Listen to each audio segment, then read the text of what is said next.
at the junction there is a cricket ground. That's where the Saints all hang around. The St Kilda Cricket Club was born just a decade after the gold rush and was shaped by passion, grit and tradition.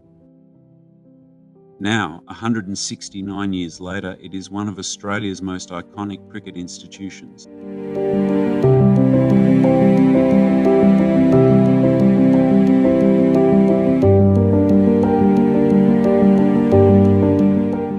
Now, 169 years later, it is one of Australia's most iconic cricket institutions, from legends of yesteryear like Bill Ponsford, who etched his name into cricketing folklore, to the spin wizard Shane Warne, whose journey began right here.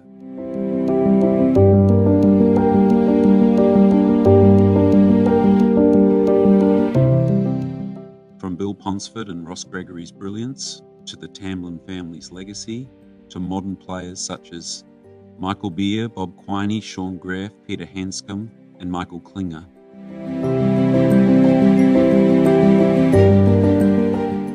They have all worn the Saints colours with pride.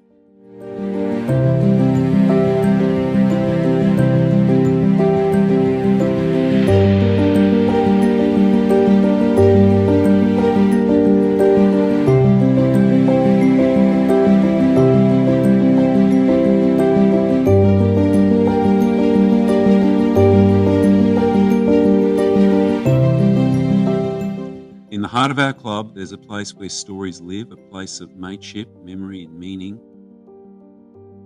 It's named in honour of Flight Lieutenant William Ellis Newton, a true saint, fearless cricketer, and a national hero. In 1939, at just 20 years of age, Bill Newton proudly represented the Victorian second 11, a promising young talent with a bright future in cricket.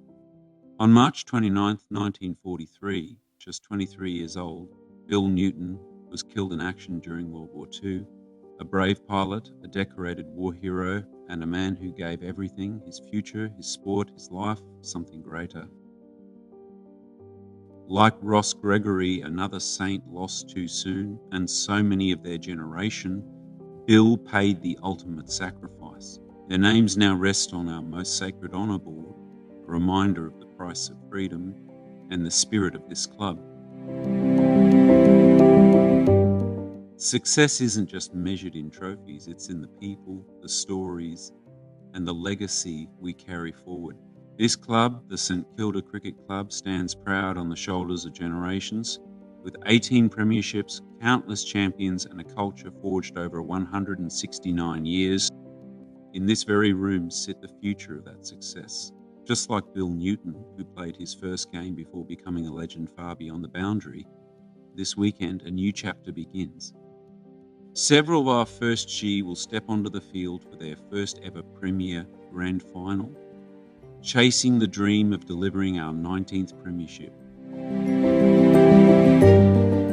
Last year marked a monumental moment in our club's history with the launch of the first ever Shane Warne Academy for girls, alongside our inaugural under-15 and under-18 girls teams. This year that foundation blossomed into something truly special. Our under-15 girls didn't just take the field, they took the competition by storm. From their first ever win, they went on to win 3 in a row, finishing a remarkable second in the under-15 Premier 2 competition. The under-19 girls followed suit with multiple victories and a milestone moment from Indy King, who became the first junior girl at St Kilda to score a 50. Across the board, the growth has been astonishing, with many players achieving their personal bests in skills, confidence and character.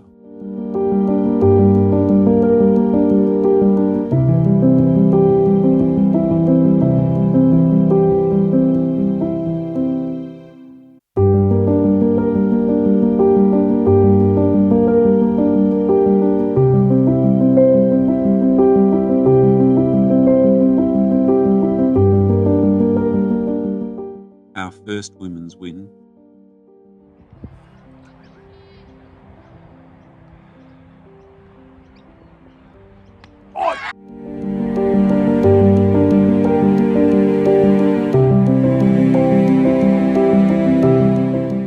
Yeah! Yeah! Come on! Woo! Woohoo!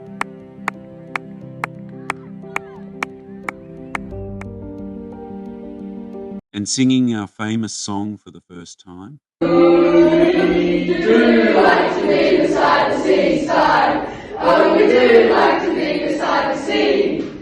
Down at the junction there's a cricket ground, and that's where the saints all hang around. I think we would all agree needs some work.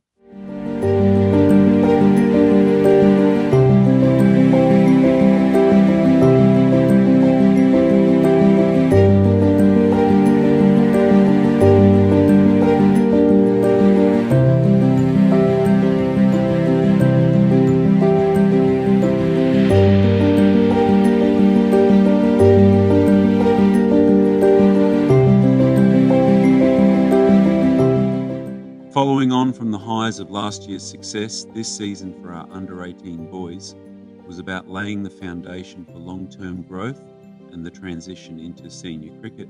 While persistent weather disruptions limited opportunities on the field, what shone through was the development of character, resilience and skill. Many players achieved their personal bests, showing glimpses of the talent and promise that will serve them, and the club well in the years ahead. As a group, they were unlucky not to feature in finals, but the strides taken this year have been just as valuable. These young men are well on their way to becoming the next generation of Saints. The future is bright.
In a season that began with belief, built on hard work and finished in triumph, the St Kilda under-16 Dowling boys did what few dream of. They went undefeated. They took on all comers, they stood tall in every challenge, and they did it together. In the semi-final, against our fierce and familiar rivals, the Melbourne Cricket Club, the match hung in the balance. Jack O'Brien claimed the last 2 wickets in 4 balls in a man-of-the-match performance, sealing a heart-stopping 1-run victory.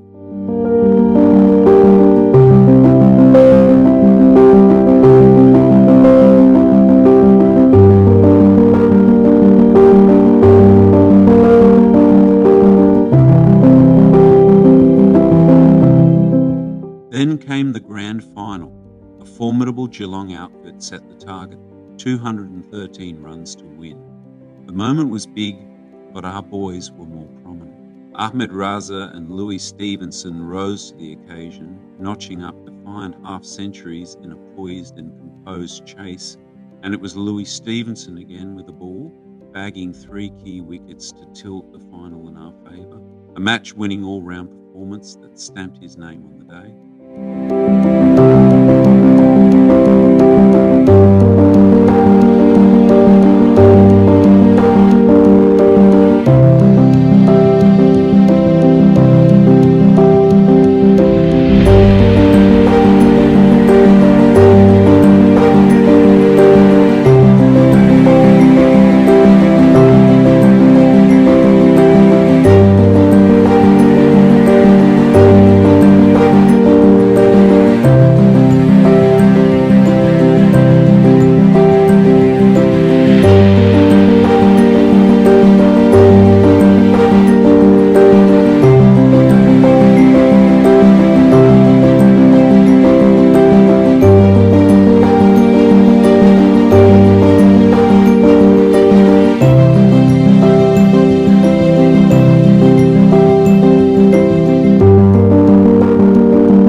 This season wasn't just about wins, it was about legacy, about leadership, about belonging.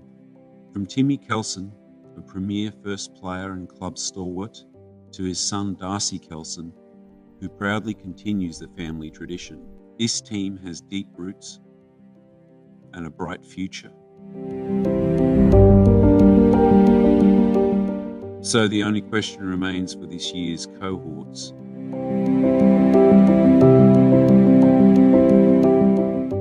Next year, what will be your first?